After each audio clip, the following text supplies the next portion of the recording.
Minister Trudeau that we penetrate the cabinets. I also want to reiterate how deeply sorry Canada is for the situation this put President Zelensky and the Ukrainian delegation in.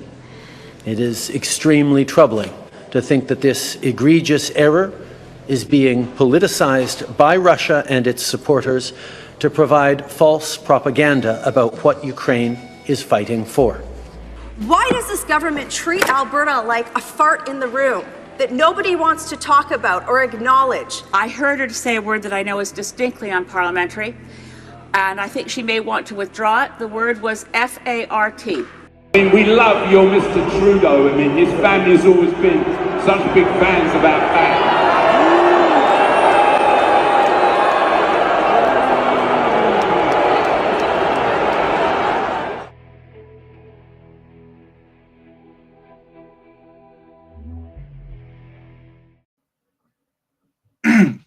Hey everybody, welcome to episode 7 already. Jeez. Welcome to episode 7 of the Maple Files. We got one hell of a show today. Lots of crazy developments, some of them depressing, others just kind of funny, I suppose. Yeah, how's your week been going? Pretty good. We're starting to get stuff packed up and finding the last kind of few items we need. We were able to find like a sweet deal on like a table saw. We picked up a gas generator just for having backup. Figured Nice. we could never have enough energy generations. Even if it's gas for now, at least will get us to what our goal is. There's nothing wrong with using the tools we have to getting to a sustainable life. Oh, for sure. Everybody's starting somewhere, right? Yeah. So how much, I'm curious, for a gas generator, how much gas would that take to just I don't know. It's kind of an open-ended question, I suppose, but it's because it's a bit on the size of the generator. Because the one we have pumps out 5,000 watts of energy, whereas you get some that are more like 2,000. Because you really only ever in base, even your inverter in a solar setup, you're kind of basing on what you're going to use. Because you need to, what's the word I'm looking for? You need to damn it, brain stop work, no good. Fuck. Okay. Yeah, you have to kind of balance what you're going to use with how much wattage. Because a hairdryer will take 2,000 watts to start up and then run. But LED lights take 50, 60 watts. But then if you want to run an on-demand water heater, you're looking at closer to the 3,000 watt range. So you got to price your inverter for what you're doing. Okay. It's the same thing with a generator. So it's whatever peak power you need is what you kind of go for. That makes perfect sense to me. Yeah. Cool. That's exciting. I took another sick day today. I don't know. Since getting food poisoning, I am not right. So I'm gonna get I'm gonna get checked out by the doctor. Just probably just order a CMP, complete metabolic panel for those who are curious, just to make sure I don't have I don't know, some kind of infection going or tapeworms or vampirism. I know if you're turned into a vampire, you are keeping that, and then you're gonna give me ever living life because I will have the greatest jokes ever. Okay, but that might conflict with the whole solar panel thing. I don't know how that works with vampires. I'll just do my work at night. I'll just put out my work at night. Send out Miss Yeti during the day. Go fix the solar panels. So wait, you'll be the vampire, but Miss Yeti will still retain her human form? In my plan, yes. Because that's how it's going to work for now. Till I figure a workaround. I'll just, you know what? Why don't vampires just wear tinfoil uniforms out during the sun? I feel like that would cook them alive. But would it? Or would it just reflect the sun? Like it protects electronics against electronic warfare. That is true. That's actually apparently true, too, which is hilarious. Yeah, we've got these $1 million electronic warfare. I have some tinfoil. Yeah, I always found the whole tinfoil hat conspiracy smear kind of funny. If only because, like, there's always a little bit of truth to all of this. Like, ooh, you're crazy, and then you go find out. I mean, just today, I found a hotspot article where they admitted on the news that, oh yeah, we've been manipulating the weather for years, and I'm like, didn't you call everybody crazy for talking about that a while ago? I swear to God, this is the only play they have. They call everybody insane tinfoil people, and then they admit, like, years later, oh yeah, no, we were actually doing it. Because they've had HARP for years and years. Yeah. I think they just like gaslighting people. I think that's really what the powers that be like doing. They just like the process of making you feel like you're crazy. Well, and I think they just like keeping us on edge too at some points. And it's like, let's just keep you on a little bit of edge, and then every once in a while, nuclear war, pandemic. Yeah. Well, the thing too is that you know, it's weird. A lot of people I know, like, they won't accept something as correct until like everybody's like approved it or whatever. So like everything is a crazy conspiracy theory, regardless of like how much you've looked into something, until they hear it like on the news. The second the news signs off, they're like, oh, it's okay to talk about this now. I remember growing up, that was the play, mentioning it because the anniversary is coming up. I remember that was the play with 9/11. Everybody kind of thought it was a little weird. We all kind of self-censored. We all kind of, you know, were like, well, this has got some holes in it, but I'm not going to dare go against the consensus. And anybody who did so much as like briefly speak out saying things didn't make sense, they were like, and even people that knew better, like scientifically knew things weren't correct, they're just like, yeah, that makes sense. Well, I remember when people first started talking about Building 7, and Building 7 never made sense. That still doesn't make sense. They still don't talk about it. They ignore it. I've asked the most like trust the science establishment hacks, like, hey, okay, give me your best shot explaining Building 7. And they're like, well, there were some fires, and the fires caused it to go down like a controlled demolition. It was something like that. Or like debris fell from one of the buildings onto the other building, and then it went down. Like, it just, like, no explanation even, like, is even, like, remotely, like, marketable to people. We all just kind of accepted that it was like, okay, well, I guess we'll just accept this narrative regardless of how silly it is. Yeah, well, and I remember watching like demolition shows, and they talk about like how precise, I think we've talked about this, how precise you have to be in demolition to have a building come straight down onto itself. Like, it takes technique and skill, and 3 buildings, not 2, 3 pancaked into their own footprint with ease. The first 3 buildings in history to ever do that, and the only 3. And then we just, you know, snuck into how long was the damn war? Like 2 decades? 20 years. 20 years. And then we just did a 20-year war. Yeah, so, and then if you ask people about the weapons of mass destruction stuff, they're like, that wasn't a thing. Like, that was the whole reason they invaded. That was the thing. Yeah. Allegedly.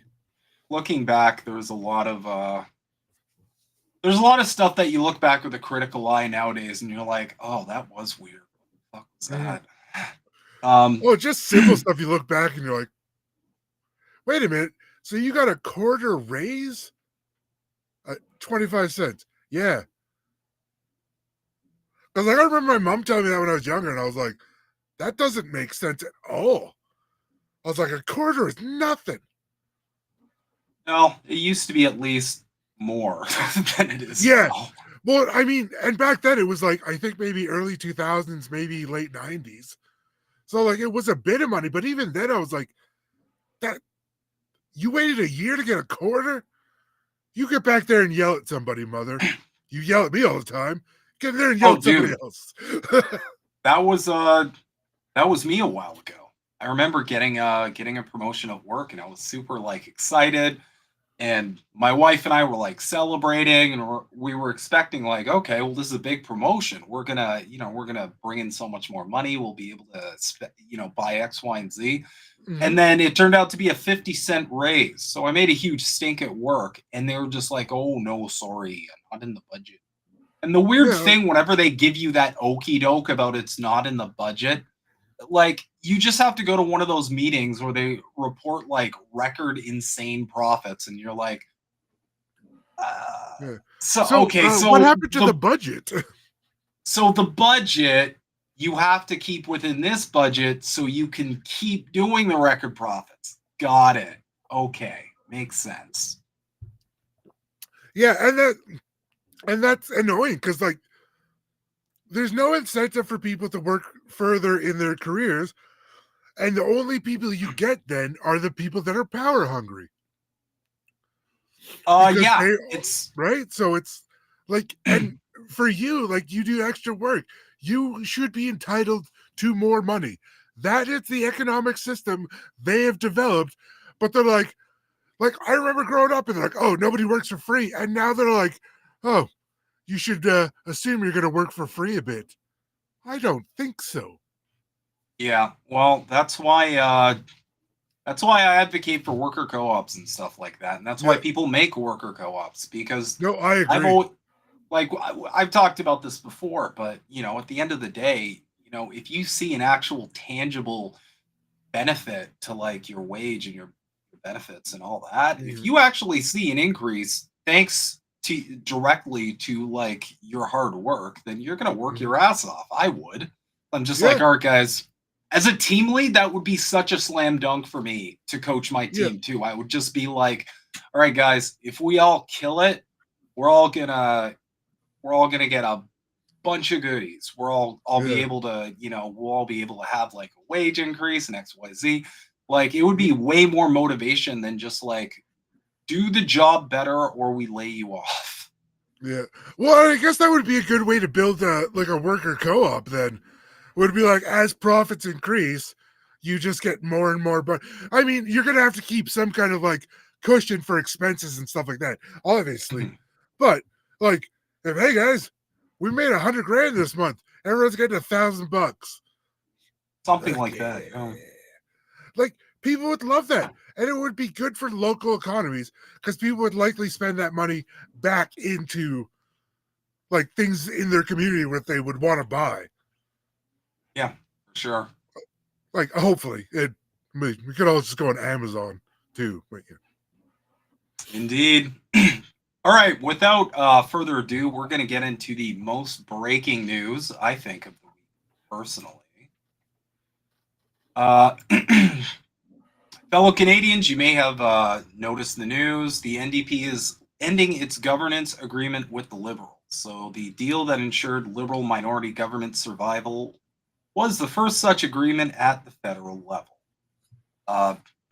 This is pretty big news. Basically, the weird coalition that the NDP and the Liberals have had together is ended.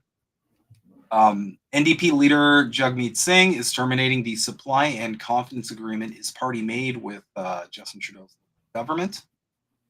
The party made the announcement in a video posted to social media Wednesday afternoon. The deal was scheduled to run until June 2025.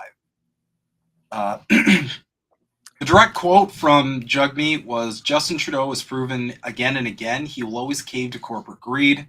The Liberals have let people down. They don't deserve another chance from Canadians," Singh said in the video. File under no shit. There is another even bigger battle ahead. The threat of Pierre Poilievre in conservative cuts from workers, retirees, from young people, from patients, from families. He will cut in order to give more to big corporations and wealthy CEOs. That's like, if you were conservative and didn't do that, I'd kind of look at you weird. Singh said do the same thing, but I think Yeah. Singh's going to do the same thing in a backhanded way. So, Well, yeah. But realistically, they'll both probably do what their World Economic Forum buddies tell them to. pretty much. Singh said that the Liberals will not stand up to corporate interests and he'll be running in the next election to stop conservative cuts. Singh says he ripped up deal with Liberals. A spokesperson for the NDP told CBC News the plan to end the agreements had been in the works for the past 2 weeks, and that the party would not inform the Liberal government of its decision until an hour before the video was scheduled to go live online. A senior government told CBC that the Prime Minister's office was informed at 12:47 p.m. ET. Singh posted the video on social media at 12:55 p.m. ET.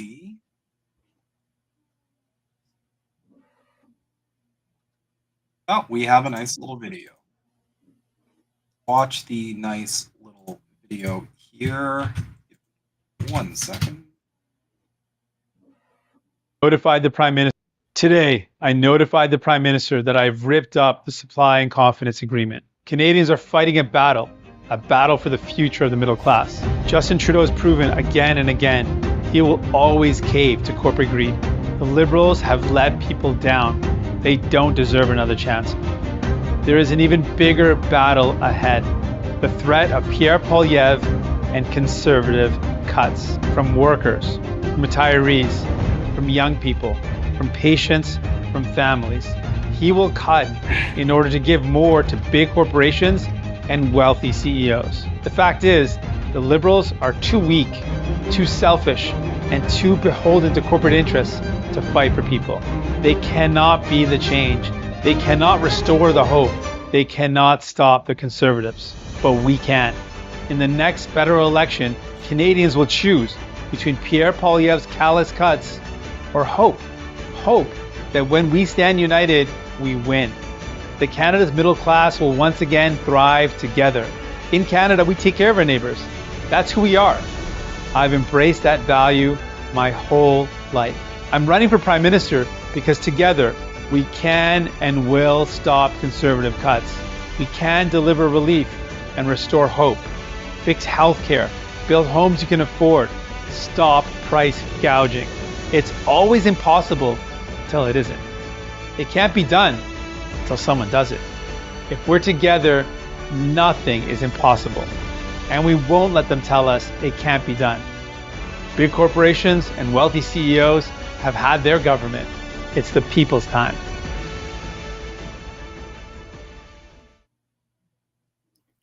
Okay, well, that was... I mean, great spin, but he's full of absolute BS.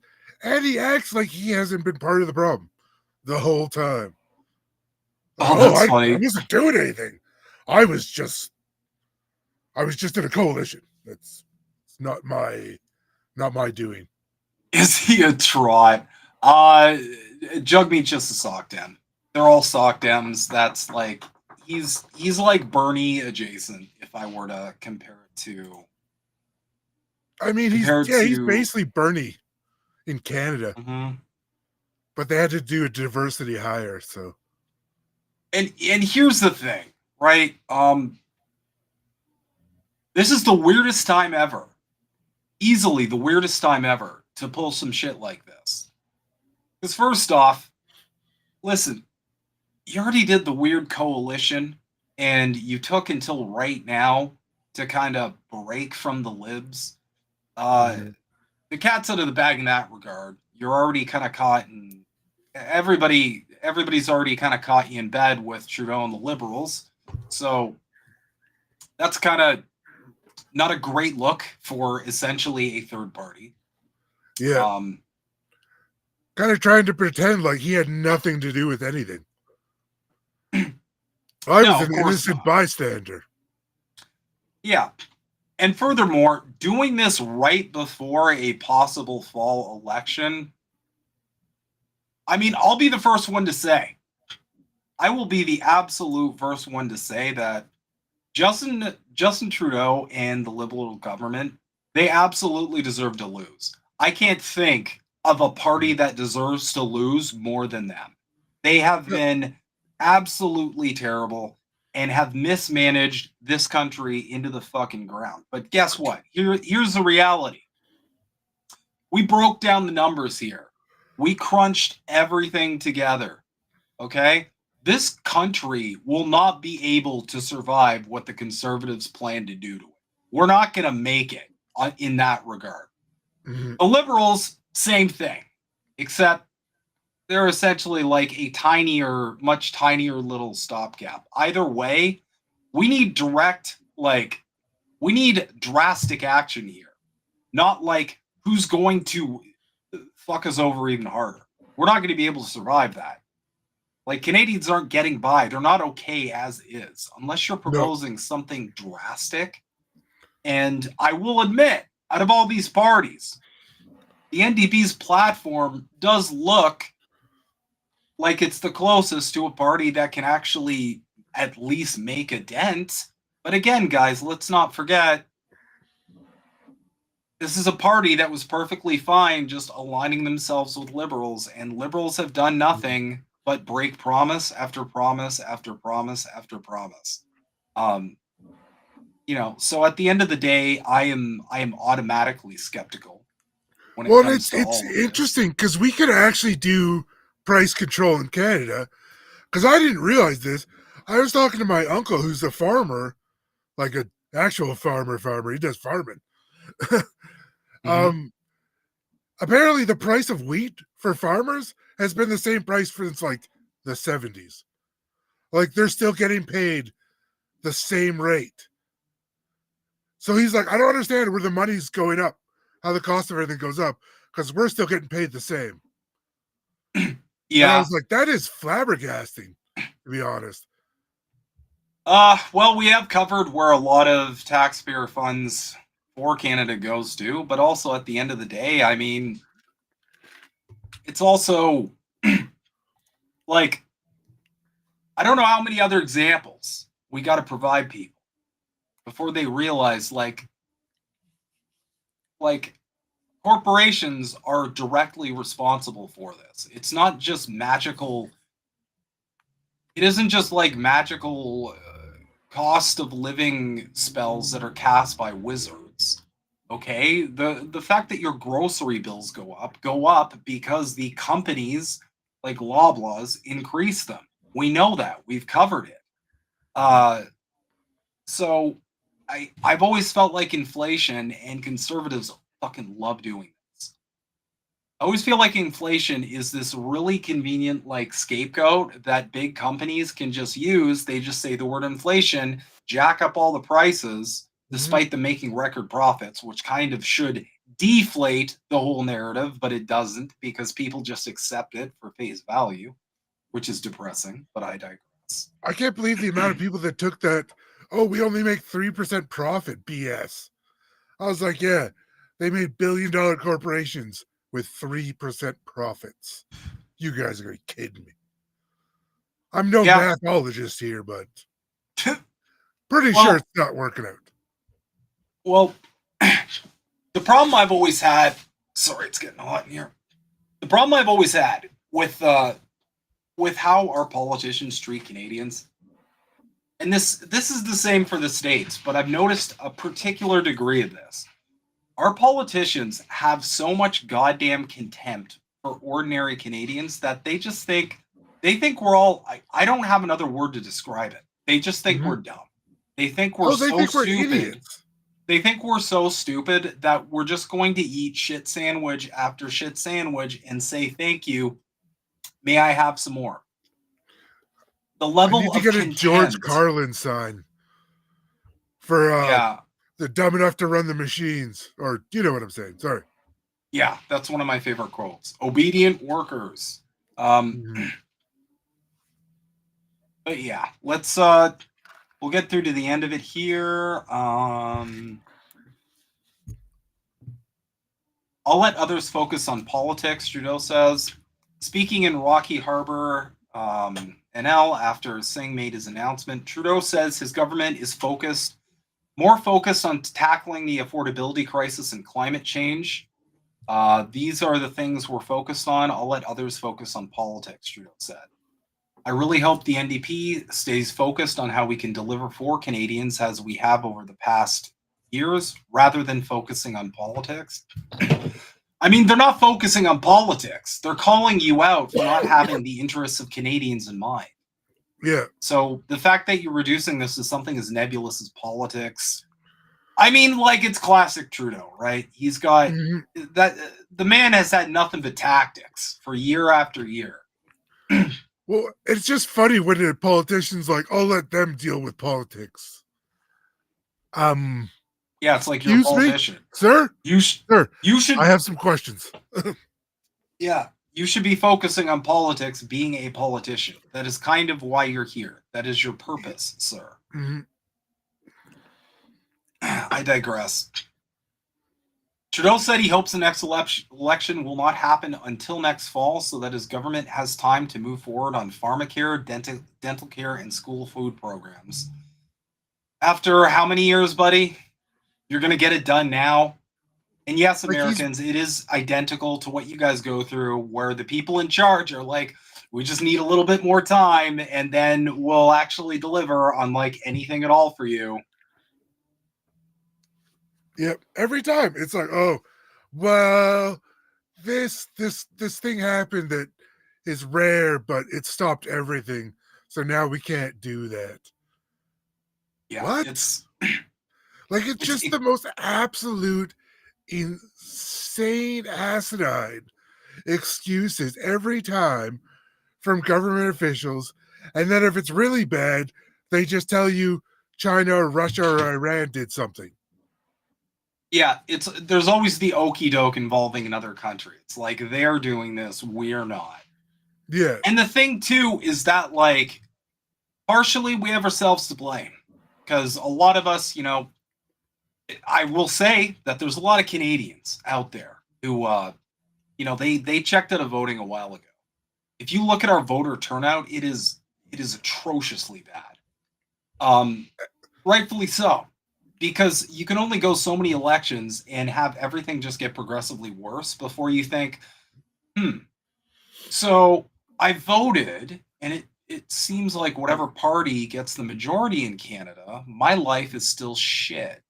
Yep. So what are we doing here? And voting in Canada is a relatively easy thing. It doesn't take too long, really. So it's not even like, oh, we don't want to stand in long lines. It's pretty efficient for the most part. It's like you said, people have no interest in the corrupt government and playing along in a farcical parody. Well, no. And I mean, the thing is, like, it is really easy. My mom's condo building, they have like an election station. They just walk in. Voting takes like 5 minutes out of their time, and then they just, go to the pool. It's very, very easy. So the fact that there is such low voter turnout really speaks to how checked out and how apathetic the average Canadian is nowadays, because that is the reality. There is nothing but apathy. So he went on. The contrast with a conservative leader that wants to cut the programs that Canadians are relying on to get through this difficult time, well, that will be a political decision that Canadians get to take in an election, he said. Well, listen, let's be real, my guy. The programs are not sufficient, and you haven't had any real solutions, at least for where we are right now. We are down very bad. And if any of these clowns were serious, they would speak to how down bad the average Canadian household is and go, look, I know we're all kind of fucked right now. Here are the steps I am planning to take. Here's how I'm going to do them. I'm going to turn this country around. But we don't see any of that. We see it almost being an afterthought, or them focusing on, what the Conservatives want to cut X, Y, and Z. Yeah, they want to do that no matter what. They've wanted to cut things my whole life. Our whole lives, they've wanted to cut things. That's kind of their thing in Canada. They're conservatives. That's what they do. They are reactionary by nature. You need to speak to what you are going to do to combat that. and what you're going to do to improve the material conditions of people so that they will vote for you and they will place their trust in you. Because right now you got Milhouse running around shouting the same 6 to 7 slogans every single time, and people are cheering and like doing cartwheels and twerking for him because of how bad the liberal now. Yeah, he doesn't have the glasses anymore because people. I'm still calling him Milhouse. I don't give a shit. He's always He's Milhouse forever. But people are cheering for that, and they're putting all of their hopes and dreams on him because directly of how poorly the liberals have run this country. And if they did an even passable job, he wouldn't be able to just run on the same thing essentially that Trump's running on right now. Oh, they, the people in charge, they've done such a bad job. Everything's so worse now. Vote for me. I'll magically make it all better. That's essentially his campaign. He's running on vibes. Same thing. Same way that Trump's running on vibes. They're both running on vibes. They're just like, I'm just going to wave a wand and everything's going to be fixed. But it's conservative vibes, so it's different. Yeah, exactly. Just like when liberals insult people, it's not the same as conservatives insulting people. Pretty much, yeah. Let's see. Government House Leader Karina Gold, who only last week said she was confident the agreement would last until June, told CBC News Network's Power and Politics that Singh's decision was a big surprise. There were no signs in the relationship that the NDP was going to do this. It came as a big surprise to all of us today, she told host David Cochrane.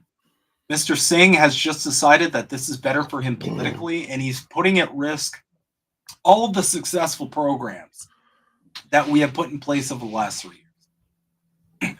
What basically that means, that is basically a lesser evil argument. She's saying, because of this decision to distance yourselves from us, the liberals, you are essentially giving the election to the conservatives. But much like I tell our brothers, our comrades down south, people have to earn your votes. They're not entitled to them. Okay, Trudeau is not entitled to your vote. Neither are any of these people. You have to earn the vote. And the lesson that these politicians should learn in situations like this is, oh, if I don't want to lose, maybe I need to put more on the table. That's the lesson here. But I will make this point forever. If these politicians know that regardless, all you can do is say, but conservatives, and people are just going to show up and like panic vote for you and hold their noses, then they're never going to have to do anything. Trudeau and his liberals don't have to do anything for you because they can just say, but Pierre, and people get all spooked and they run to the voting booth and vote holding their nose again. They're perfectly happy to have all of us doing this shit for the rest of our lives. Lesser evil voting. There's a big scary boogeyman, and oh boy, you better vote for us or the boogeyman's going to win. Listen. He's in your closet.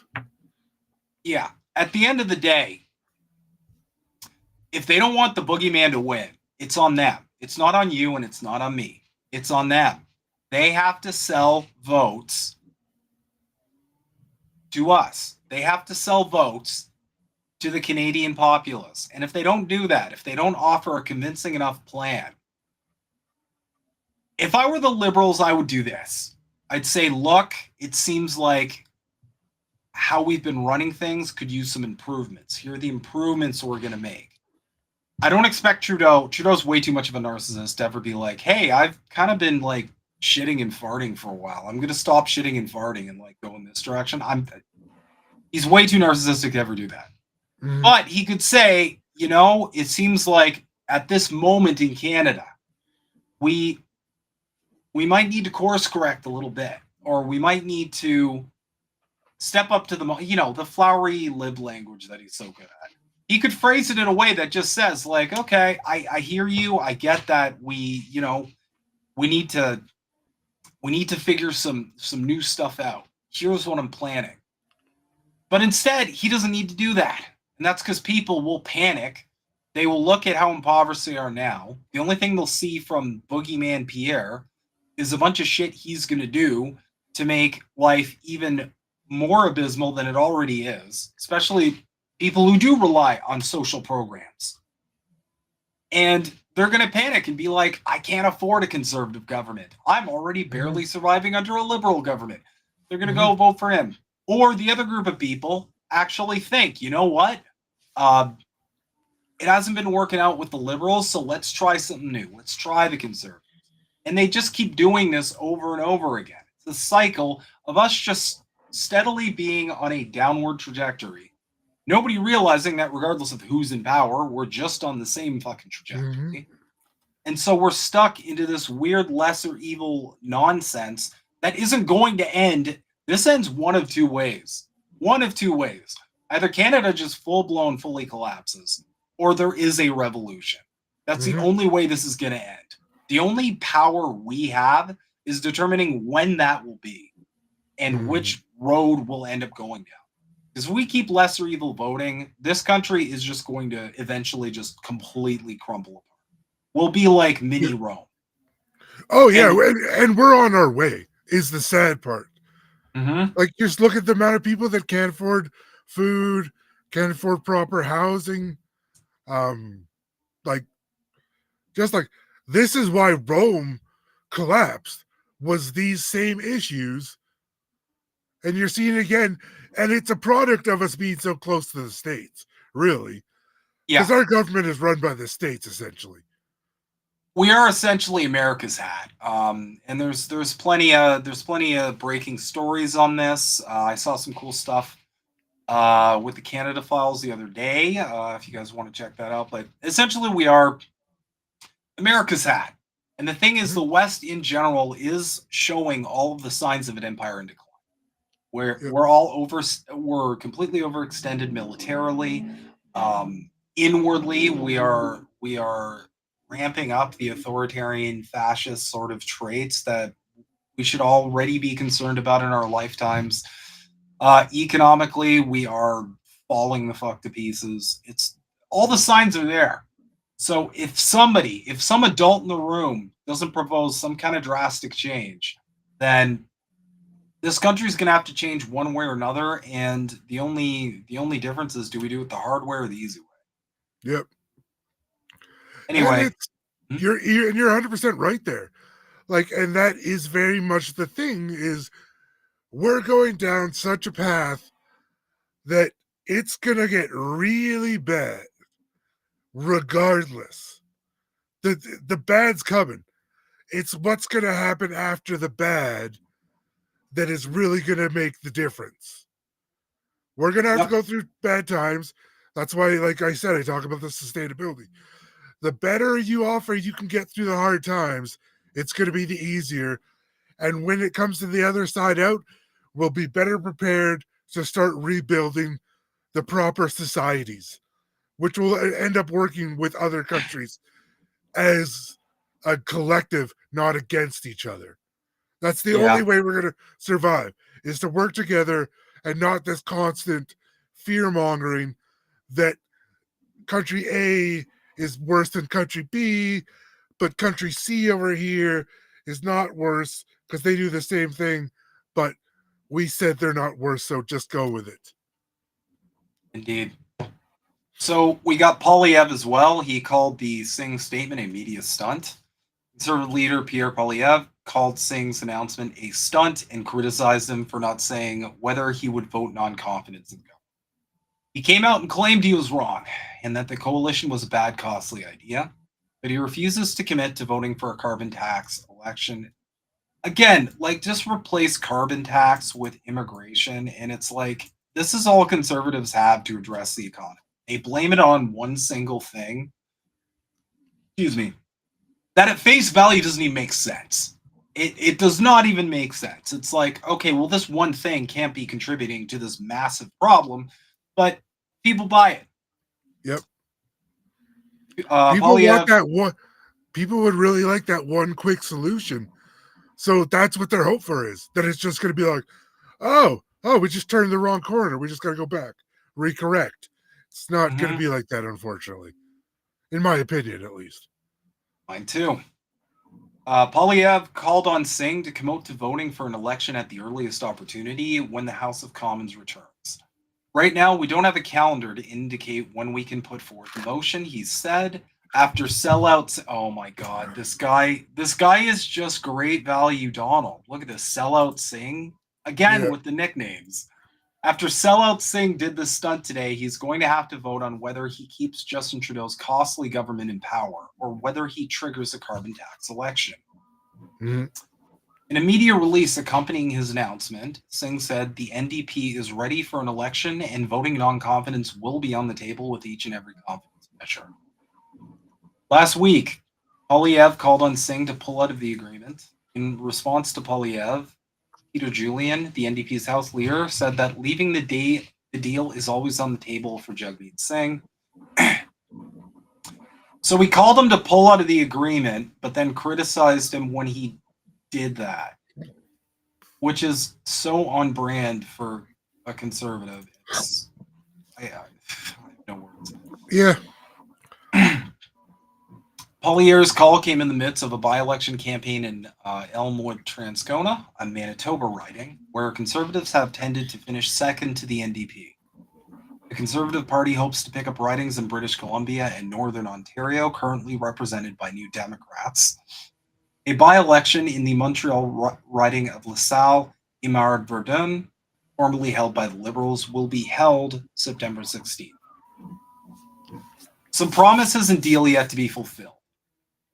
Through the supply and confidence agreement, the NDP kept the minority government in power in exchange for movement on key priorities such as dental care benefits, one-time rental supplements for low-income tenants, and a temporary doubling of the GST rebate. But some of the promises the Liberal government made to the NDP have yet to be fully realized. Pharmacare legislation hasn't passed the Senate, and a bill to implement Elections Act changes is still before the House. A promised safe long-term care act has yet to be tabled. While the Liberals and NDP have started to roll out a pharmacare plan by agreeing to provide free contraception and diabetes treatments, the federal government has not yet completed deals with provincial governments to actually deliver those benefits. The new federal dental care program won't be fully implemented until early next year. The end of the supply and confidence agreement doesn't necessarily mean an immediate election. The Liberals could seek the support of the Bloc Québécois or try to continue negotiating with the NDP on a case-by-case basis. On Tuesday, NDP Labour critic Matthew Green said that the NDP has been reevaluating the deal since Labour Minister Steve McKinnon directed the Canada Industrial Relations Board to impose binding arbitration less than 24 hours after Canadian Pacific Kansas City and Canadian National Railway locked out the workers after failing to reach a deal. I love we live in a society where the corporations can just lock out the people that have done all the work. Yeah. Well, that's... like, we are slaves. Yeah. Well, we've kind of lived in a form of sort of voluntary, but sort of not, because people got to eat slavery for a while now. Yep. You know, it's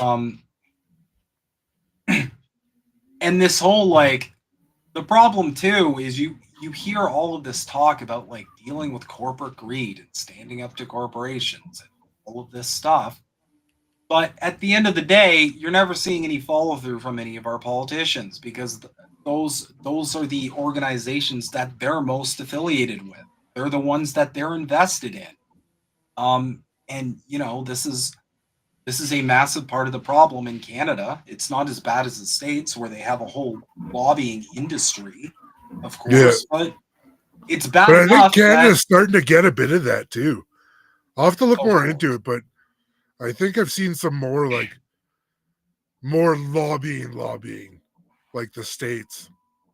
Well, so there's two moves corporations normally do. First one is they can just have a CEO or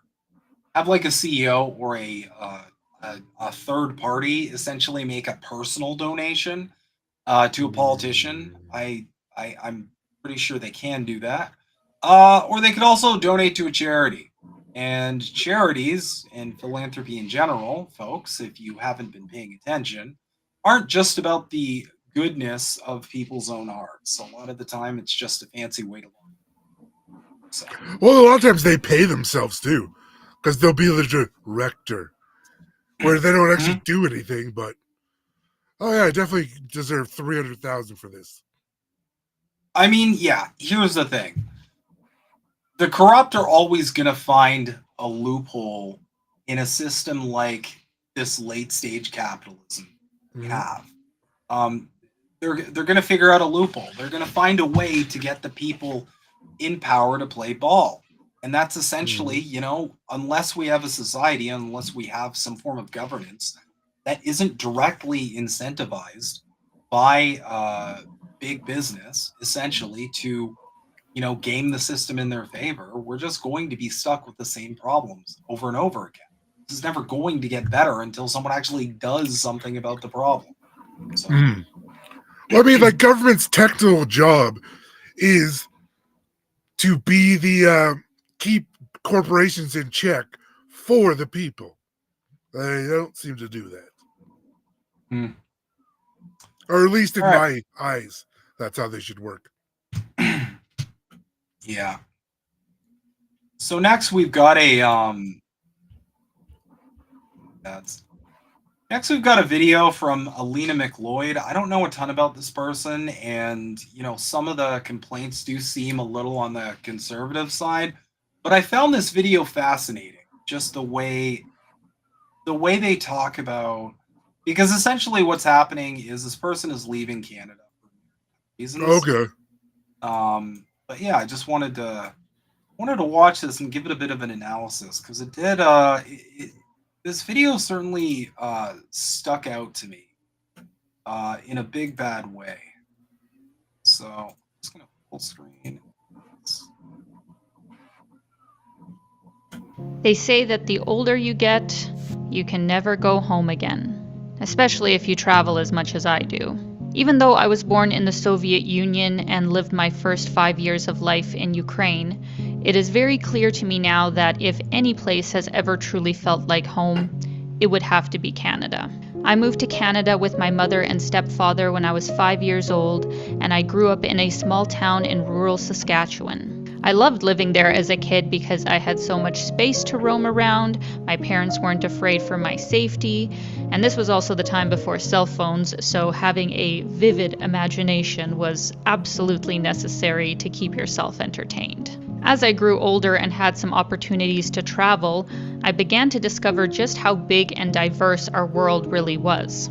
I began to understand that staying long-term in my small town would not be the right choice for me, because by that point, that vivid imagination that I had developed in my youth was begging for more. More excitement, more opportunities, new people, and new places. And that's exactly what I got. The last 15 years have been full of adventures, lots of changes in my career, meeting thousands of new people from all walks of life, and also seeing some pretty remote corners of the world with almost 50 countries traveled so far. But what has stayed the same amidst all of this change was Canada. I could always come home and feel like I was wrapped in a comfort blanket of stability. While chaos was going on elsewhere in the world, Canada felt like a breath of fresh air. It was never perfect, but I would still say that most people I knew had a relatively high quality of life. Most people who had middle-class jobs were able to afford their own home, have a couple of children, and take a vacation once or twice a year. Even when I was working part-time as a waitress to make ends meet while pursuing my creative endeavors, I don't really remember worrying that much about the cost of groceries or gas or finding a place to live. I never had to wait that long to see my family doctor, and finding that new family doctor was also super easy. Almost anywhere I went in the country, I felt relatively safe to walk the streets alone, even at night when I lived in downtown Toronto. So that is why it makes me extremely sad to see the state that Canada is in now. COVID was obviously a huge turning point, not only for Canada, but all around the world. I was already running my channel full-time at that point, so as soon as the travel restrictions for other countries lifted, I left for long periods of time because trying to run a business in Canada was extremely haphazard, and trying to survive on CERB wasn't nearly enough. When I did come home, I was extremely saddened by the poverty that began popping up all over the country, that people were struggling to afford basic necessities, and especially in the last few years, that absolute shacks of homes were selling for million-dollar price tags. Visiting British Columbia after they decriminalized drug use in an attempt to curb overdoses was also an eye-opening experience. I had been to Hastings Street over a decade ago, and it was pretty bad then, but nothing could have prepared me for what it looked like now, and the fact that all over the city, people were openly doing hard drugs. Sadly, I don't feel as safe as I used to in Canada, especially in the big cities. It makes me angry that our justice system has become so lax with putting criminals behind bars, especially with repeat offenders. I don't have a problem with paying a reasonable amount of taxes if that money is genuinely going towards the bettering of social services and keeping a safe and clean public environment. To be honest, I don't feel like Canadians' money is being well spent, especially over the past few years, and as someone who has barely utilized any social services in the past 5 years, I feel like I'm paying far more than I am receiving. So it is for these and many other reasons that I have decided to see what other places might be a better fit for me at this point in time. It's definitely not a goodbye forever, but an opportunity to see if another place might feel more like the home that I hold in my heart. Surprise, or maybe not so much of a surprise. So I'm cutting the video off there just because the rest of the video is just her kind of monologuing about her business and like what she's gonna do, and I don't think she actually knows where specifically she's moving to at this point. But she essentially just says like, I'm gonna make this a whole series on like me figuring out like where else I want to live. But that video really struck me because like I know a lot of Canadians who are in this boat where they're just at the point where they're like, I have to leave because I just can't afford to live. And everything's related. You know, she touches on like crime, which is fair. It's just a lot of people don't make the connection between crime and the cost of living.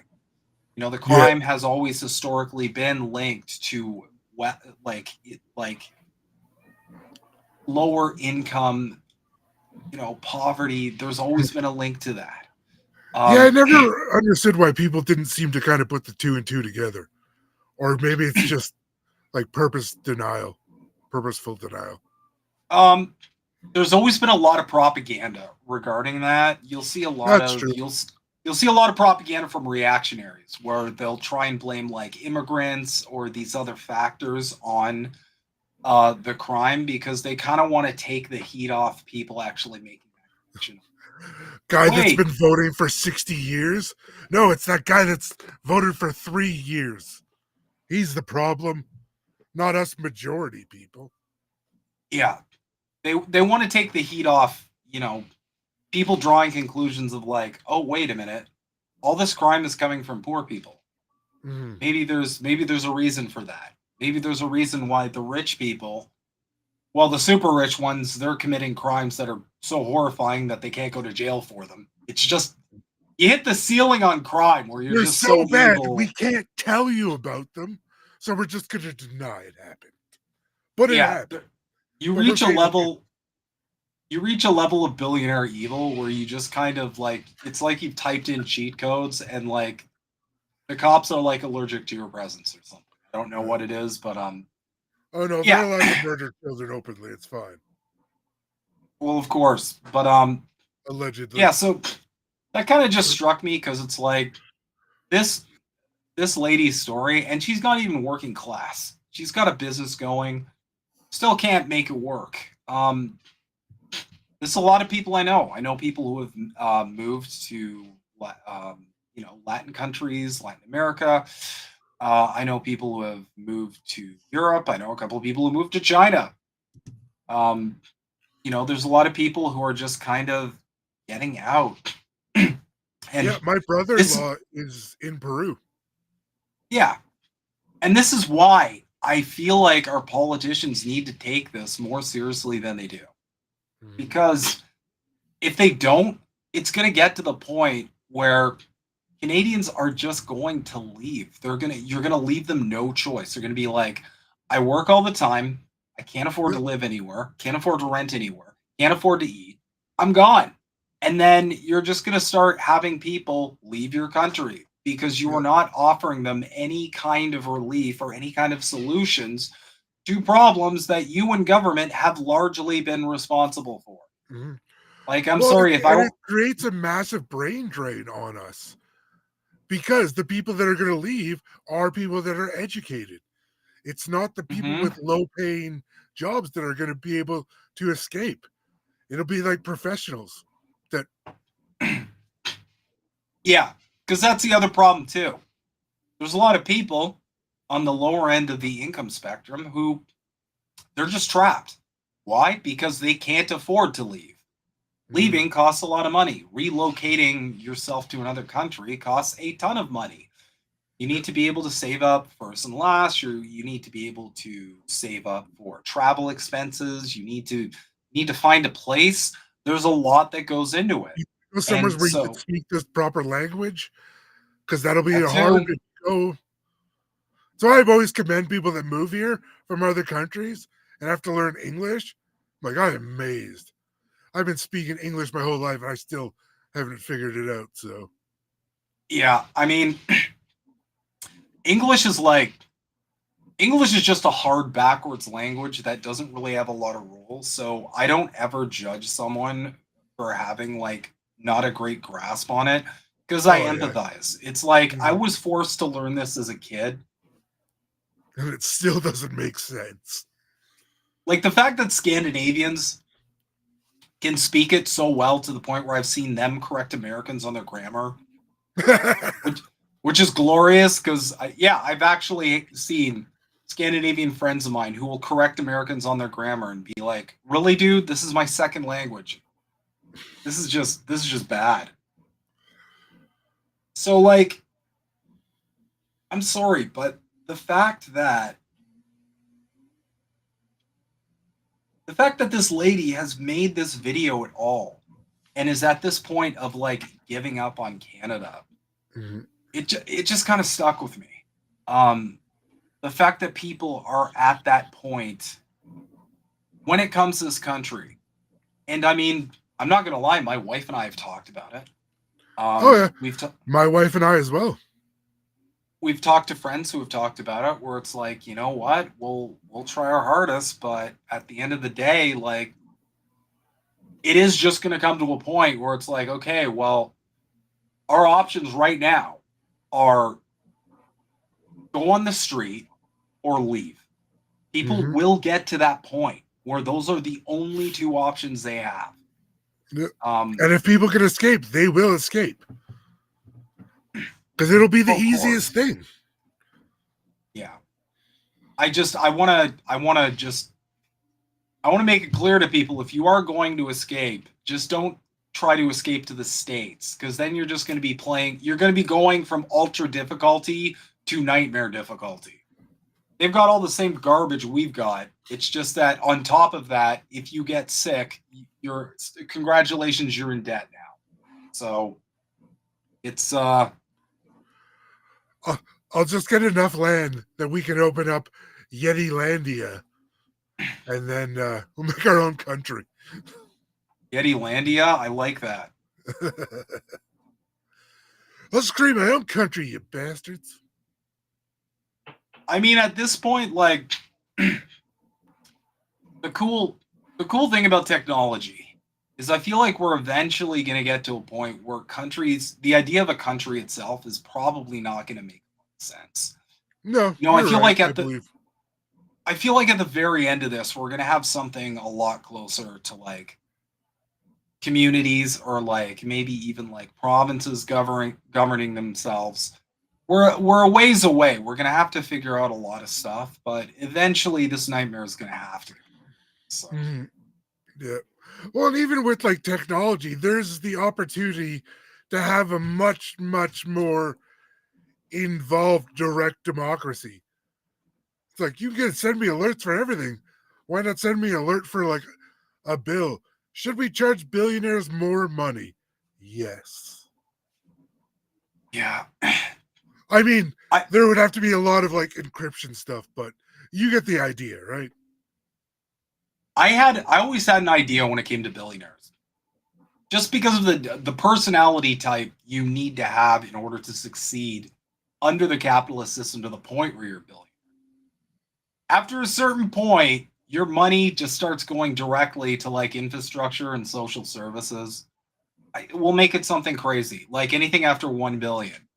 And then what we do is we start building like statues, and we give you your own holiday if you keep like hitting tiers. That way we can reward these people's like unmanageable narcissism and provide them an incentive for all of their money to be redistributed to places that actually need it, not them buying like their third fucking island. Yeah. I always felt like, if we want these billionaires to play ball, we're going to have to play into their disordered like psychological traits. And I feel like that's something politicians should do more of. It's like, no, guys, like there's exploits here. They're easily bored. They rely on the validation of others. There's so many loopholes. Yeah. Like, that's what every sales pitch to billionaires should be. Hey, we'll make you a statue, but first we need your money. And they're like, okay. And then it could just be a race to have statues. And then as soon as they die, we just break all the statues. Recycle them. No, even better. After they die, first off, we redistribute all the money. None of this like inheritance shit anymore. Sorry. We redistribute all the money, and then we say to the new billionaires, hey, if you make this much money for Canada, we'll replace that guy's statue with your statue. And that way we'll just have this nonstop cycle of billionaires competing with each other for statues, all for the betterment of the common man. You know what? I've already got a plan to become a billionaire. I'm going to get into statue building. Yeah, we could call it narcissism. It would be the process of redistributing wealth based on billionaire narcissistic traits. I like it. I'd have wings.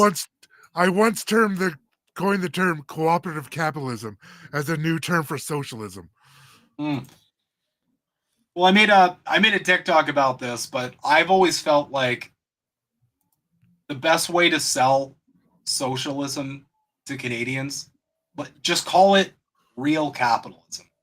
Because everybody talks about, oh, that's not real capital. Oh, like, no, we don't have capitalism. These magical properties have to be involved. So just be like, okay, we'll do real capitalism and then just do socialism, and that's it, and it's done. This capitalism is great. I get health care. yeah, exactly. That's my plan. Because at this point, like, I don't care about, like, I'm the first one to say, I don't care about the fucking ism. If it results in these collective bettering and everybody's material conditions getting to a point where we can actually like thrive and have a happy society that doesn't rely on rampant imperialism to survive, then we'll call it whateverism. We can call it poo-pooism. I don't care what it's called. As long as it results, as long as the ends get to where the ends get to. So,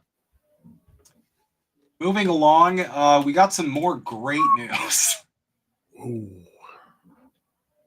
Canada's unemployment rate rises to 6.6%, sparking concerns. Bank of Canada is in a race against time to cut rates quickly enough to stave off a recession. Fuck. Canada's unemployment rate is just the latest economic indicator flashing red. It climbed to 6.6% last month. Excluding the volatile swings of the COVID era, that's the highest it's been since 2017. Okay, so we can't do this copium that a lot of liberals do whenever you point out like the economy being shit, and they're like, well, but COVID. It's like, no, that's not going to work here. Economists say the malaise in the jobs market is deepening. Layoffs are also rising under the surface, and a downdrift in job opening signals that hiring demand from businesses is still slowing, wrote RBC's deputy chief economist Nathan Jansen in a note to clients. In fact, the whole economy is slowing. For more than 2 years, inflation has been the dominating feature on the landscape. The central bank took extraordinary measures to try to get the price growth under control. It jacked up interest rates in an attempt to slow the economy. And it worked. Canada's GDP growth slowed to around zero, teetering on the edge of a contraction, but avoided slipping into an outright recession. Inflation is now firmly within the Bank of Canada's preferred window of 1 to 3%, and within spitting distance of the bank's target of 2%. The problem is, the economy has continued to weaken even though inflation is now largely under control. Here, per capita GDP has been negative in 7 of the last 8 quarters, and the latest monthly numbers show any momentum gained at the start of the year is waning. So now the Bank of Canada is in a race against time. It is hoping interest rate cuts can work their way into the economy before Canada slips into a recession. That's right, y'all. We are literally just fighting tooth and nail to avoid a full-blown recession. That's how we're doing. With inflation which is why I keep saying, we need drastic change. We don't need little tax cuts over here, or like a little baby program over here that affects like 50,000 people. We need radical change in this country, and none of these political parties are willing to step up and meet this. Mm-hmm. With inflation getting closer to the target, we need to increasingly guard against the risk that the economy is too weak and if inflation falls too much. Generally takes about 18 months for changes in interest rates to fully work their way into the economy. The last interest rate came in July of 2023, so we still haven't fully absorbed the economic impact of the rate hikes. Will consumer spending decline? He says the central bank waited too long to start cutting and now needs to cut steadily over the next year or so to keep the economy out of a recession. Green says the unemployment rate is rising largely because the economy isn't adding enough jobs to cope with population growth. Excuse me. The federal government has announced measures to curtail temporary foreign workers and some foreign students. That may add balance to the labor market, but it will also have other consequences. The only reason the economy has stayed out of a recession is because of aggregate consumer spending. That's almost entirely driven by population growth. Now that we have fewer people coming in, does that mean that aggregate consumer spending is going to decline, and does that lead to a recession? She asks.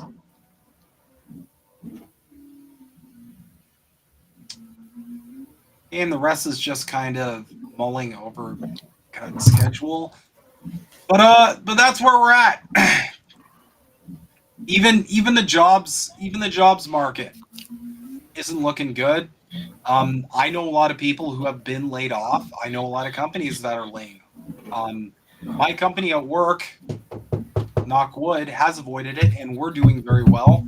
But we're a company that also works with a lot of businesses. So I deal with those people, and the number of layoffs and also business shutdowns I've seen just in the last year is staggering. The amount of people who shut down their businesses because they just can't afford it. Yep. A lot of which because people quit. the amount of layoffs I've seen across the board, just because nobody can even afford to pay for labor anymore, and they have to take drastic measures. I believe there's layoffs up in like Fort McMurray in the oil industry too. I have to look, but I think I saw a Facebook post about someone saying there was a bunch of them. So I got to go back and look, but it's starting to happen up there too. Like in the oil, in every industry, we're seeing people lose jobs by the handful, not even like a couple jobs. It's like full on departments are getting wiped out. See here? I think I found it. Okay. What is this? How long ago is this from?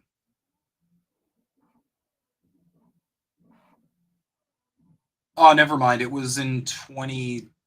Wait, I think I saw it. No. Okay, so there's been a bunch of layoffs happening.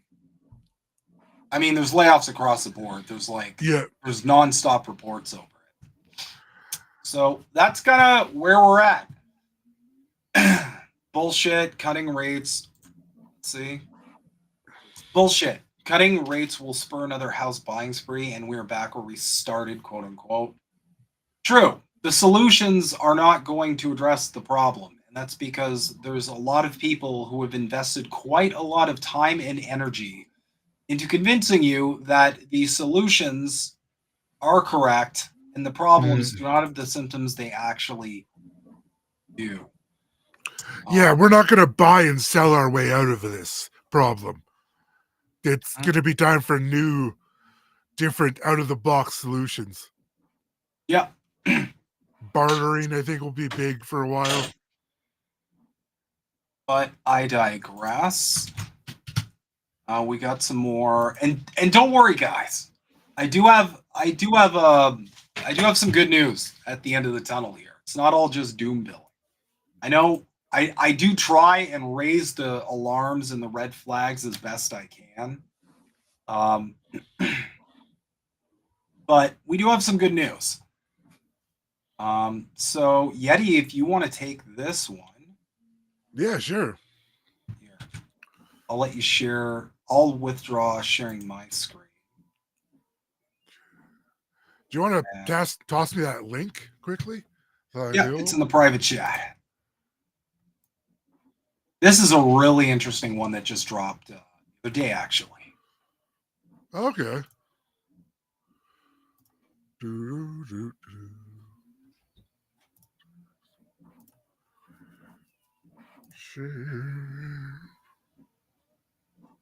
Oh. There we go.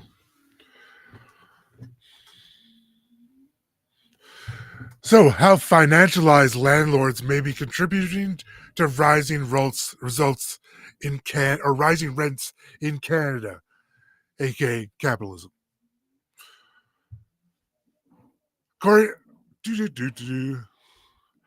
Starlight Investments is Canada's largest landlord, with more than 54,000 units nationwide and 68,000 globally. Starlight was granted approval by Ontario's Landlord and Tenant Board to raise the rent above provincial guidelines twice in the last 2 years. Albie says this makes his unit no longer affordable for him. I mean, it's always good when business can just write the government, can we just bypass this law? Sure. That law that we put in place to keep you in check? Yeah, sure, why not? They should not be allowed to get away with this. This keeps coming to take and take and take, he said. Albie, who lives with his wife and 3 children, says the rent in his 3-bedroom unit is now $1,761 per month, up from $1,472 in December of 2019. So like about $100 or give or take a year. It's gone up.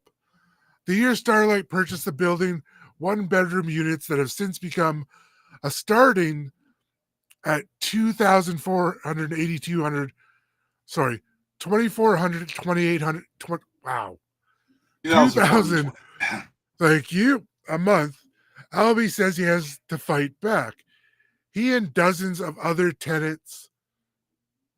Sorry. Okay.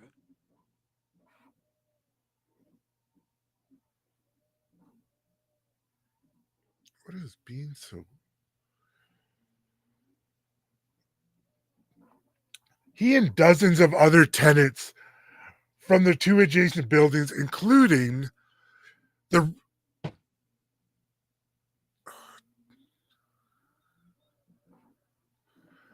he and dozens of other tenants from his and two adjacent buildings, including 71, 75, and 79 Thorncliffe Park Drive in North Toronto, have joined forces in a rent strike since May 2023 to protest the above guideline increase after the second one was issued to tenants earlier that year. What Albee and other tenants are going through is hardly an anomaly, according to data from rentals.ca. Rents have risen across Canada by 22% in just 2 years. That's insane. That's that's almost a full quarter. Mm-hmm. That's just absolutely. Starlight Investments is also part of a growing trend across Canada. The financialized landlord whose business model allows outside investors to share in profits of rental housing. That's not new at all. Some tenants and housing experts believe this model is leading to higher rents across from Canada as the pressure to increase shareholder value becomes the top priority and these companies expand their share of the country's rental stock. Basically, leeches is what they're saying. We have a leeching system problem. According to research by Maritime August, a housing expert at the University of Waterloo, the biggest financial firms now collectively own close to 400,000 suites, nearly 20% of the purpose-built multifamily rental units in Canada. That's up from 0 in the mid-90s. That's a huge chunk. August says business model often leads these landlords to cut costs on buildings and find ways to raise rents through AGI or evictions. Because of vacancy decontrol rules, once a unit is vacant, the landlord can raise the rent as much as they want. Financial firms are raising rents higher other than other types of landlord. On average, other than financial firms acquires a building, they increase eviction file rate by 3. August said they triple it.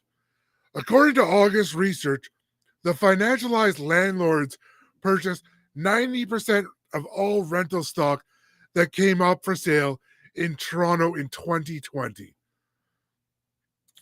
They are really consolidating ownership, and as a result, rents are rising, she said. In a statement, Penny Kolomakakos, a vice president of residential operations at Starlight, said the company's units account for only a fraction of the total purpose-built rental market.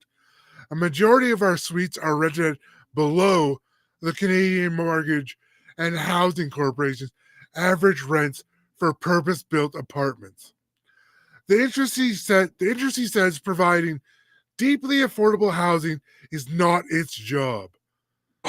Well, we'll make it your job then, sounds like it.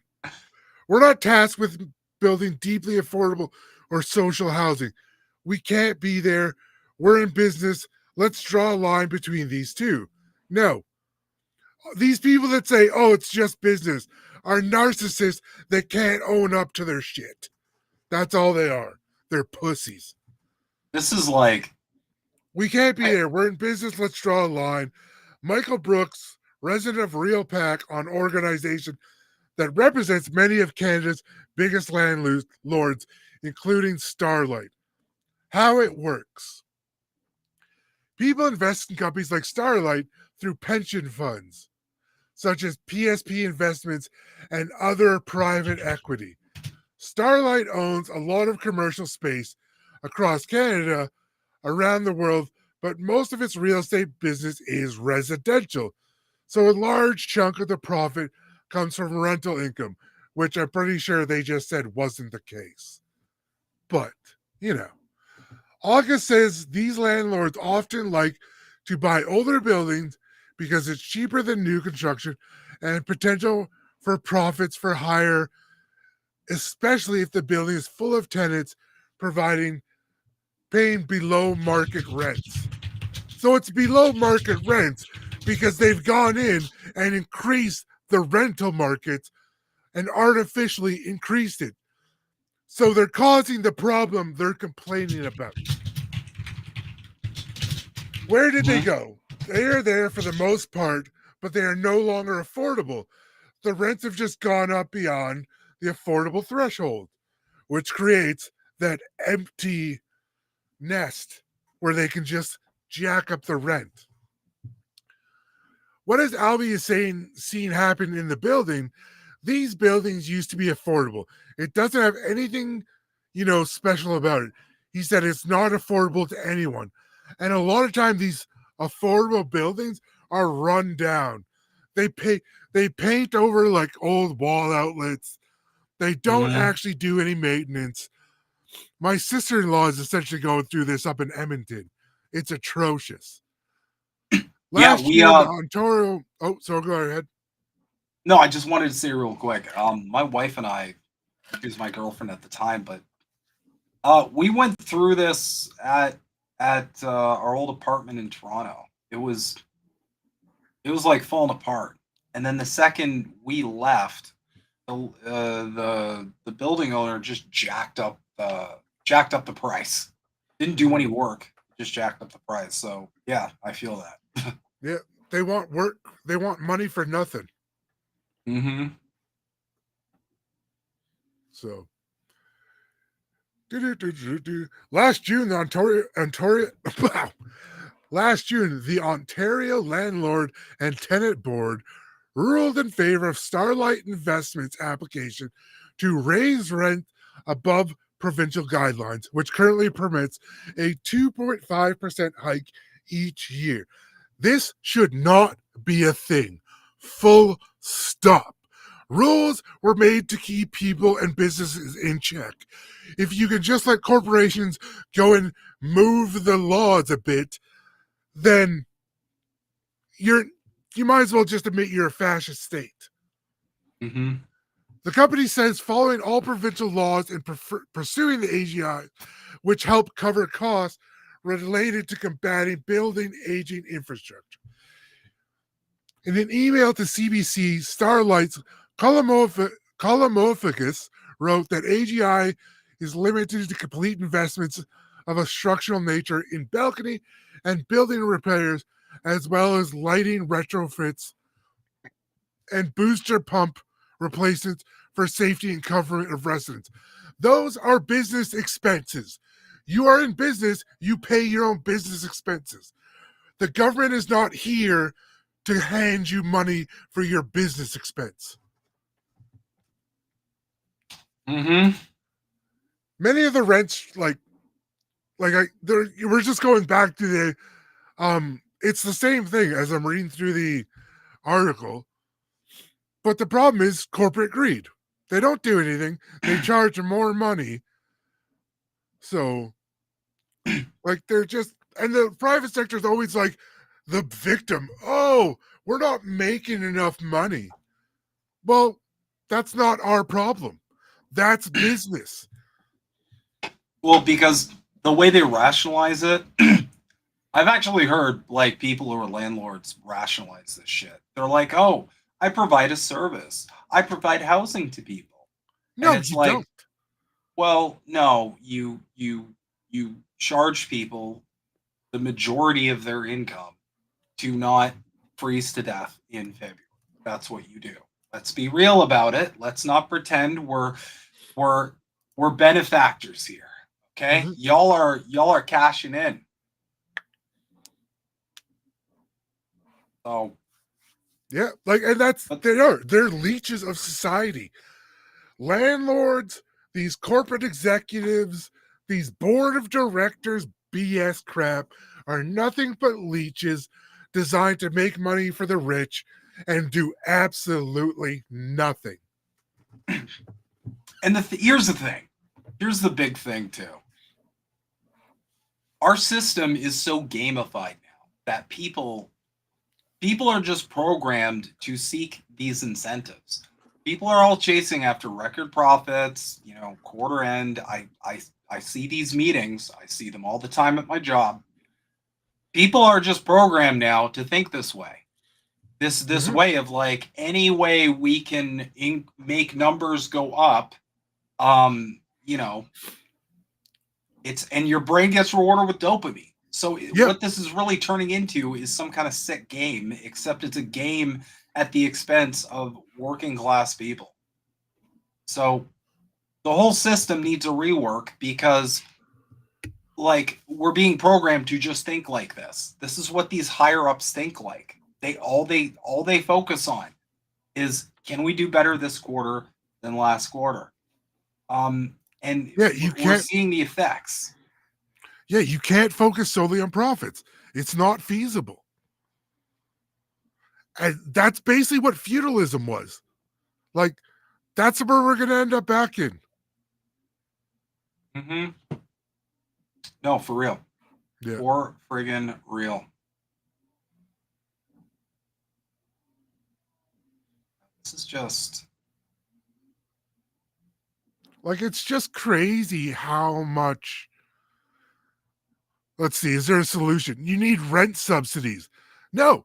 See, this is... Rent subsidies just give government feedback to landlords. Make them pay cheap rent. And this bullshit... Also, I'm going off on this one. These people that build buildings without parking or fourplexes should be strung up from the roof. Yeah. No, These I are always the hated that landlords too. Mao talked about. Yeah. Well, he had quite the solution to this dilemma. Yeah. I think about it more and more. I can't say on YouTube. No, and it's something I think about more and more often. But yeah, I mean, any kind of solution. The problem is you can't be a government in servitude to the people that are part of the problem. Like rent subsidies, for example. Like, you have to make policy and regulations that are going to actually tackle this problem across the board. Because here's the thing. Like, people, at the end of the day, people still need somewhere to live. They still need to live somewhere. It has to fucking happen eventually. Right? So what your solutions are, like I said before, you let this get so out of control that people just throw up their hands because they literally can't afford to live and they leave. Or you need to enact some kind of policy that is loophole free. And the thing is, if you subsidize landlords, like, I'm sorry, I just don't see them just magically like lowering the prices. No, like they don't provide a service. Like I was talking about earlier, my sister-in-law has got a notice her rent was going up like $100, but it's like they've done nothing. Half the crap they said that works doesn't work. There's not enough power going to her whole building for everyone living there. It's absolute BS. And there's no recourse for these landlords. Nothing. No. The landlord of the wife's building that my wife works in for the hospital for old age, so much crap in that building doesn't work. And it's like, you tell the landlord he doesn't do anything. Nobody enforces anything. Like, you enforce laws for jaywalking, enforce laws for lousy landlords. The the landlord situation in general needs to be enforced. So, like, that all needs to be regulated. I would be the first to argue we should probably just nationalize this whole bitch. Yeah. I've never thought it made sense that, you know, the private sector basically has free reign over, you know, over like people being able to put a roof over their head. It always seemed like this was just destined to become exploitative and predatory in nature. So like I don't get where we're at here. It's 2024. We have the technology and we have the tools we need at this point to provide a better life for the average person. But we are so deeply ingrained in this system. People are so deeply ingrained in the hustle culture, profit seeking sort of brain poison that we're just ruining life for hardworking people. And the majority of people in this country, contrary to reactionary propaganda, work really hard. The problem is they don't bring in enough from the hard work to counter the insane cost of everything nowadays. Companies like BlackRock and stuff like that just need to be completely dissolved. Yeah, well, that's a good point. BlackRock does need to be regulated. And it is very much a top-down problem, which is why we need some kind of, like I said before, radical change. These tiny little band-aids are not going to meet the moment. Neither is axe the tax or building the homes. The dumbest thing about Pierre's solution for this is his whole build the home spiel. It is essentially just a housing version of trickle-down economics. And I'm tired of pretending it isn't. He just thinks if we build a shitload more homes, then the prices, the good landlords out of the kindness of their hearts are just going to magically lower the prices. This isn't going to happen. They'll just scoop them up and they'll just keep the price as is. I don't know how much longer we can go with this whole, like, if we just give the capitalists enough, they'll give back. It's never going to fucking happen. This lesson should have been learned in the Reagan era. Instead, we're just buying nonstop propaganda where, like, the slightest bit of social change is like communism, which is the whole shit Trump's doing now, saying Kamala Harris is a communist, which is to this day the most laughable thing I think I've ever heard in my life. And that's it. The capitalists are never going to give back because they are incentivized to not give back. It is part of the game they play. Okay? If you give them cheat codes, they're not going to still play by the rules. And you keep giving them cheat codes. So they've got the game genie on full. Yeah, they do have the game genie. Oh, man. Did you ever try Game Genie and it just, like, bricked your game? I remember trying Game Genie with some games and it would just, like, I tried it for Zelda and all of a sudden Link was, like, running on, like, the wall and, like, glitching, like, off screen and shit. That Game Genie thing was definitely not a reliable way to cheat at. No, not the perfect thing. thing. That much. No. But I digress. As promised, I do have some good news. There is some light at the end of the tunnel. And that is Air Canada offering pilots a 30% pay boost as the strike deadline nears. Which goes to show, guys, this union stuff. You know, when workers come together and they offer these greedy fuckers an ultimatum, I want everybody to think about that as well when it comes to stuff like landlords. If we had a tenant union, stuff like that. Air Canada has offered to boost the pay of more than 5,000 pilots by about 30% within the next 3 years, according to people familiar with the matter, as it seeks to prevent a strike. Pilots at Canada's largest airline would receive a minimum 20% increase up front, followed by annual raises over a 3-year period, said the people, asking not to be identified because the discussions are private. Pilots with 1 to 4 years of service would receive more, the people said. The offer means that a captain with 10 years of service flying a whole-body aircraft such as a Boeing 777 with a current salary of just over $350,000 per year may see an increase of more than $100,000 over the life of the contract. The airline's offer also includes improvements in pension and health benefits. Air Canada and the Airline Pilots Association have been in talks for more than a year. The last contract, a 10-year deal, was ratified in 2014. Provided pay increases of about 2% annually. The pilots have not received a raise since last year. Air Canada pilots are paid less than half of what industry counterparts receive, the union has said in previous statements. ALPA's local head, Charlene Huddy,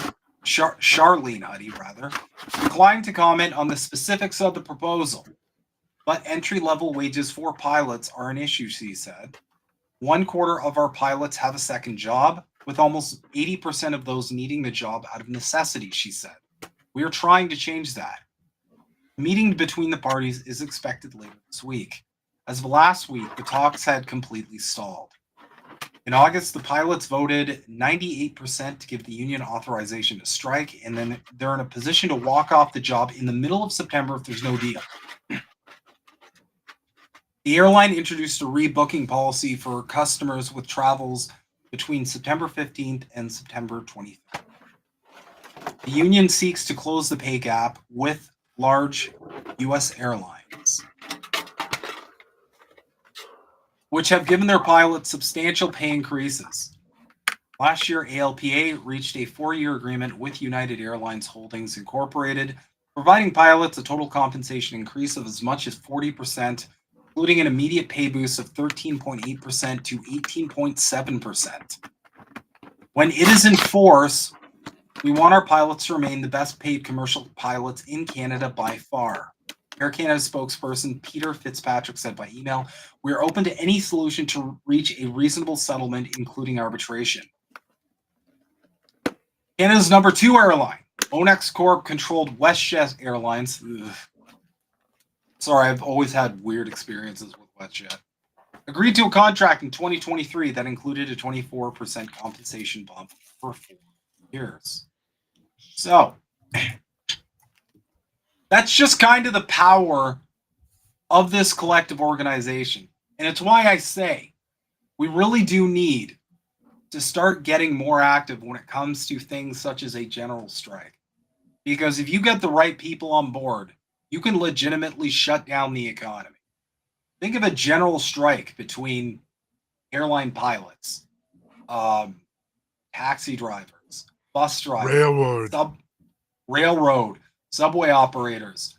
Like, to threaten to just shut down travel affects so many industries that corporations would be forced to play ball.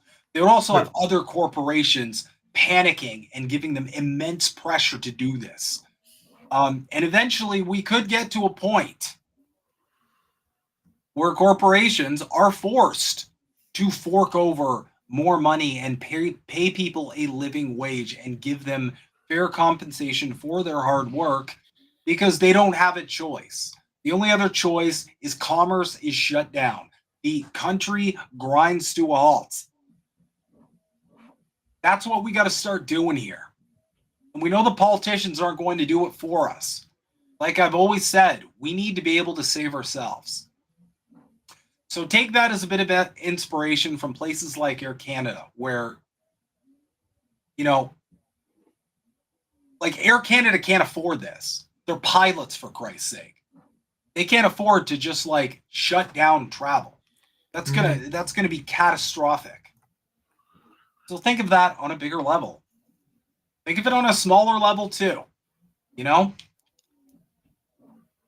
I always think like I always think, like, if we were so unified as a working class, that, like, you could effectively just be at any company working there and be like, you know, I'm not really liking the way this is going. I think I might join the general strike.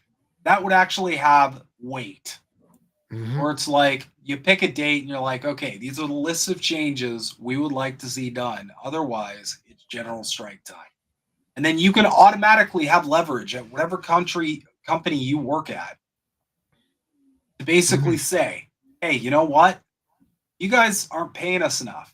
So we're going to jump into this. And that would also create pressure, especially if you made it public. Create pressure from multitudes of other companies, from consumers as well, because you get pressure from consumers and customers too, saying, hey, whoa, I need this, I need the service. What are you guys doing? Please don't do that. Again, I am convinced the only way out of this mess is working class solidarity. And 100%. Good on the pilots at Air Canada. I want to see more of this. This is absolutely a W. Let's see the airline, the flight attendants, the ground crews, front desk, everyone. Just don't show up to work. Yeah.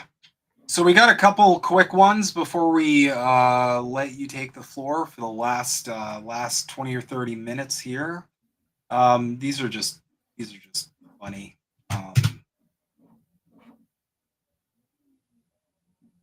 This man really is like great value Trump.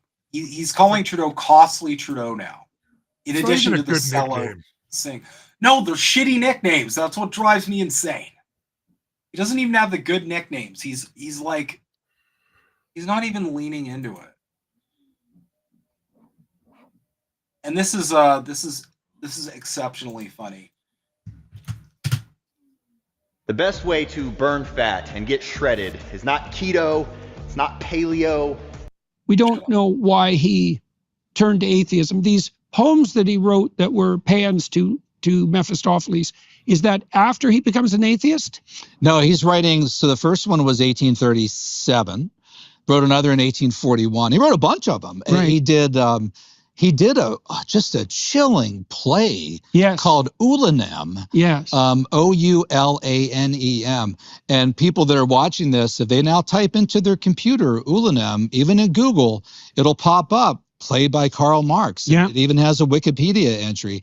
And let me warn people, you might not want to do this, but if you click the images button, you will see, there's some satanic stuff up there from like not heavy metal, but like black metal groups. So Ulanem is an anagram for Emmanuel or Emmanuello. Right. So right. Marx. So the point of this clip is Jordan Peterson is talking about Marxism for the 500th time, and he still has no idea what it is.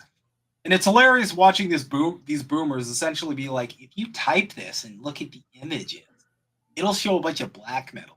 It's like, well, first off, you can't really blame Marx for a bunch of bands that created shit hundreds of years after he lived, can ya, you weirdos? I don't know. I saw this. He's trying to do some weird connection between Karl Marx and like Baphomet.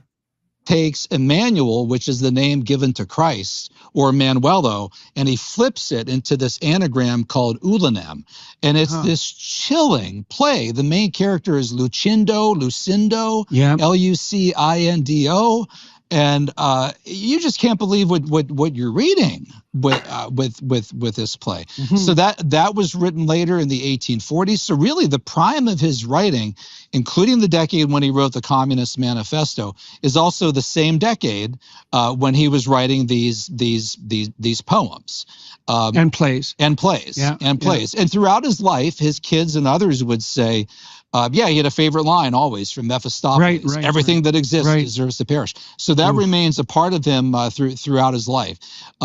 His son, Edgar, has a letter where he addresses his father as "my dear devil," which I don't know. Maybe it's playful. I don't know. Yeah. Although I would never, call my dad my dear devil. His wife called him. The funny thing about this is they qualify in the beginning that he turned atheist, which was correct.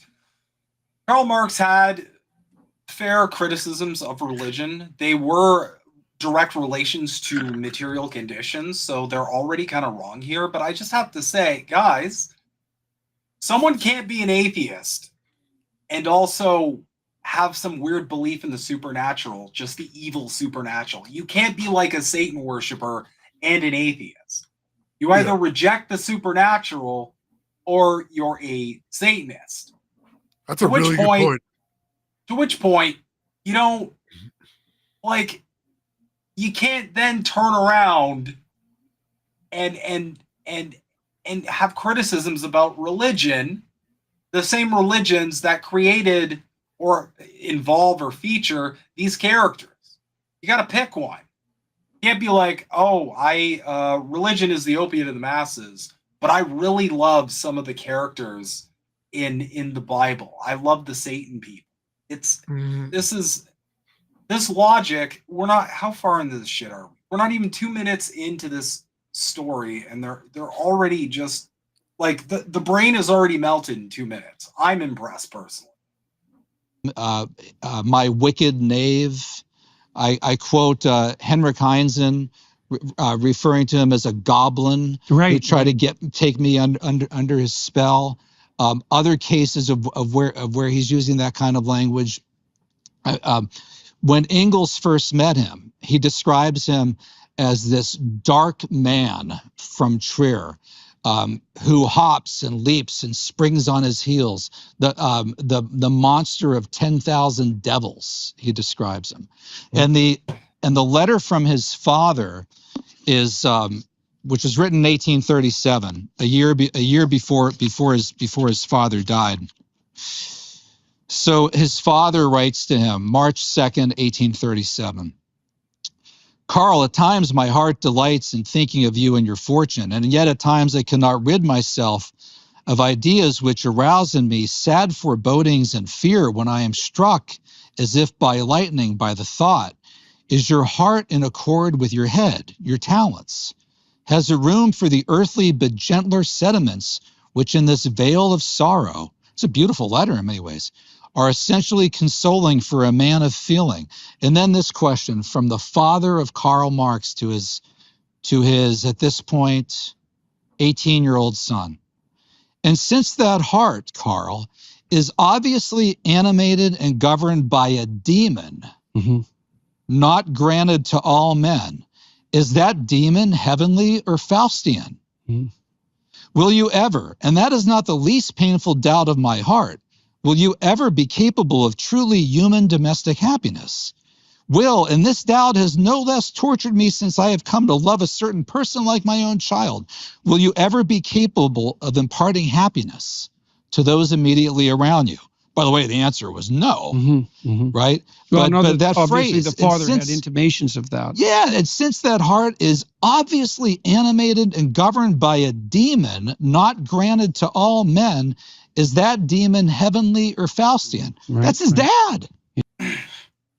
Yeah, it's his dad, and he's writing to an 18-year-old kid. Yeah, I'm sure plenty of 18-year-old kids have been called devils by their parents. Oh, yeah, I was.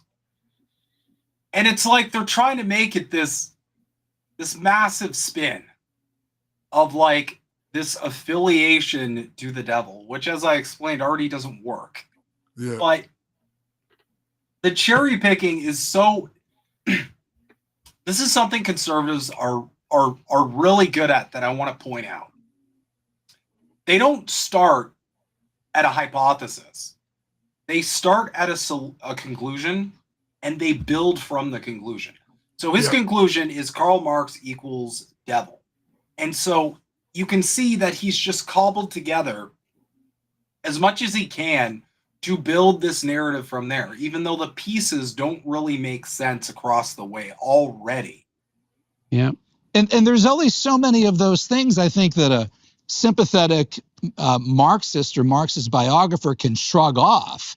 I mean, there's just so many statements like that from him and people about him and people who knew him and loved ones and a wife, a son, a best friend from Ingalls, and then the different writings. Whew.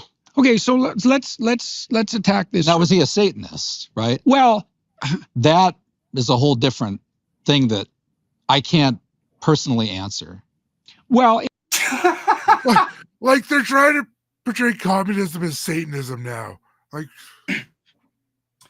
even still, that whole like narrative he's trying to spin at the end, he's like, well, was he a Satanist? I don't know. And it's like, what's your fucking point then? Why are you even doing this? What are you trying to say here?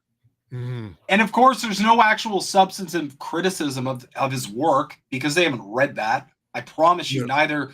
Jordan Peterson admitted in a debate that his extent of studying Marxism, despite him talking about it like every day of his life, his extent was like skimming the Communist Manifesto, which was like a brochure, it was like a pamphlet.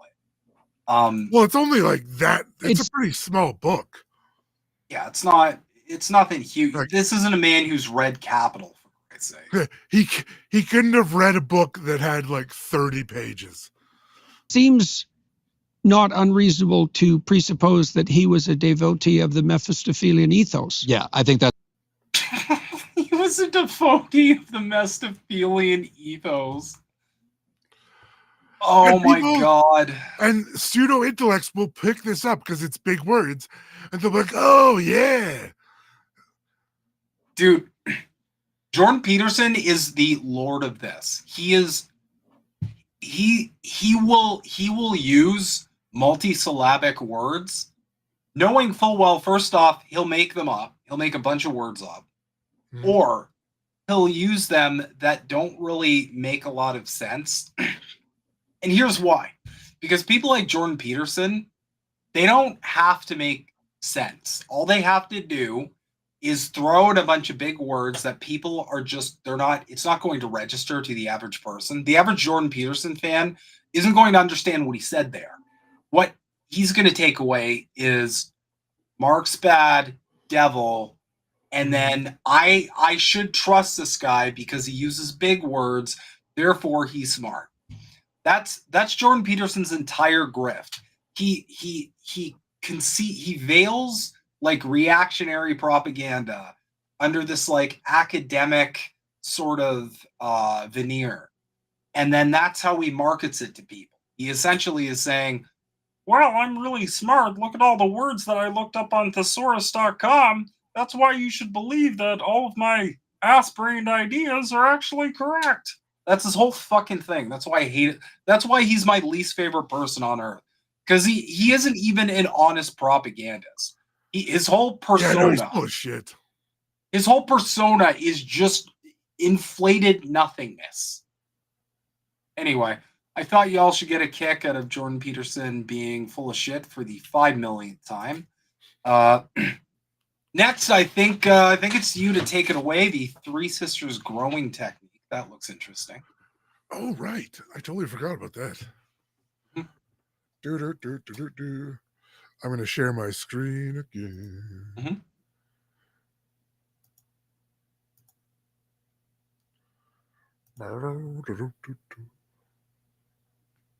Oh, there we go.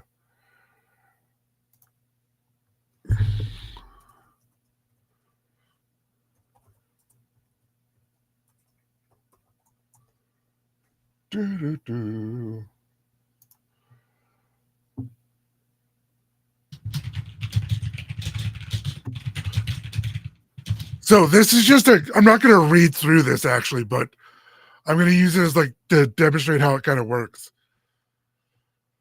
Yeah, looks interesting. No, fuck off. So what the the Three Sisters is, it's an old indigenous growing technique. And so you plant the corn first, you let it grow like a couple weeks till it's a little bit like tall, and then you'll grow beans or peas, I believe, as well. And then as the corn grows, the peas will grow up the stalk of the corn. So it gives it something to hold on to. And then you, at the same time, after you've planted those two, the third thing you plant is either a squash or cucumbers or something of that variety. And it'll grow along the base, but it'll offer like coverage for the ground, so you don't have the soil doesn't heat up as much, and then you retain more water, so you don't have as much evaporation. I didn't say that right. Evaporation, sorry. And at the same time this happens, the different nutrients from the corn, like, so as you plant corn, it will give nitrogen for the peas to grow. And so it kind of all works in harmony as it grows. And so each stage you plant, it just kind of starts growing in not a circular fashion, but like they grow in tandem. They all help each other. Nice. Yeah. So it's really simple. Like so your corn, once your corn's about a foot tall, or actually even 6 inches probably, you plant a pea or a bean. Then once that starts to grow and you start having they start to kind of blend together, you grow like a cucumber or a squash or something like that. So, because it has really big leaves and it can grow along the ground, just like as so it works as kind of like the same as putting landscape fabric down, but free. That is so cool. Yeah. And then once you're done growing that for the season, you cut all that stuff down, and when you eat it, you poop it out into this handy dandy. Yeah, there we go. Compost toilet. This thing will actually hold like 350 pounds. That's pretty sweet. So what do you just use that directly for fertilizer? Yeah, so you go to the bathroom in this, and then I'm in the process of printing a what's called a urine diverter, because you don't want urine to mix, because you want the manure to be as dry as possible, right? So you want the pea to go somewhere else.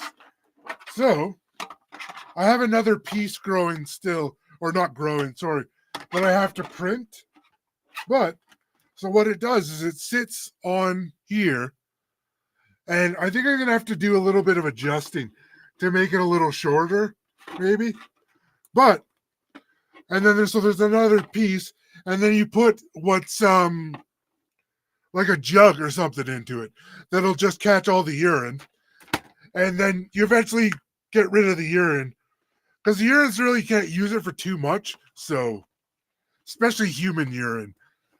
I mean, worst case is you could drink it if you had to, but I'd recommend not going to that extent. One of my old neighbors. You're into did pee that. drinking. I'm not judging. Yeah. No, that's super cool. So you had that printed? I didn't have the toilet printed. The toilet I bought, the urine diverter is what I'm printing. I'm in the process of printing the second half, but I'll show you what happens when you don't put supports in.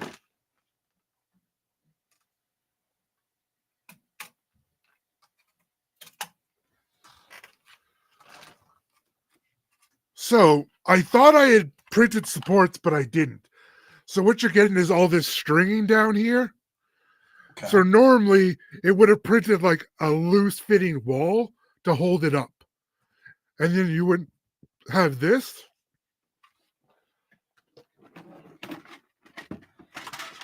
Then it's good enough to show what it'll look like at the end.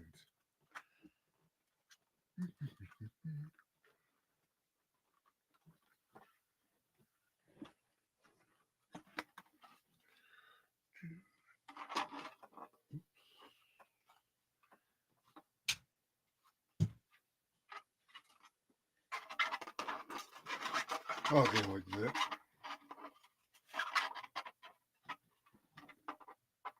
I don't think that's printed right. Or maybe it's not supposed to be.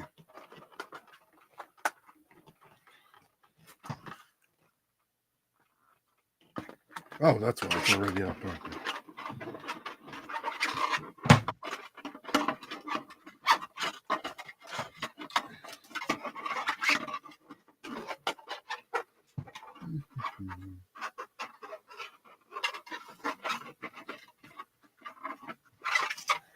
Yeah, so actually, that's not going to fit together right at the moment. Sorry, it doesn't quite fit. I think I might have printed it wrong or something. I got to figure that out. It was the first time I've ever split something in Bamboo Printer, so I've just got to go back and take a look and see what I did. Well, that's super cool. Yeah, because if you're living, and trying to be as self-sustainable as possible, you definitely want to like use everything. You want to essentially create your own ecosystem. Yeah, that's kind of what you're doing. Yep.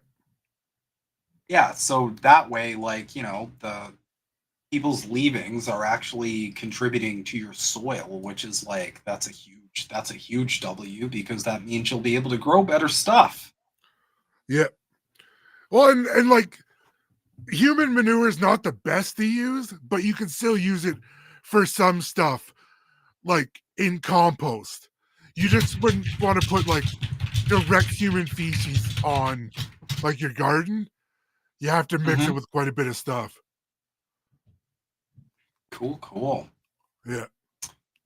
All right. Well, that was freaking awesome. Yeah, it was good. All right, we're coming up to 2 hours, so that's what we had for this week. Basically, it's gonna be it's gonna be an interesting development in the electoral sort of process here. We could have an election this fall. We could not.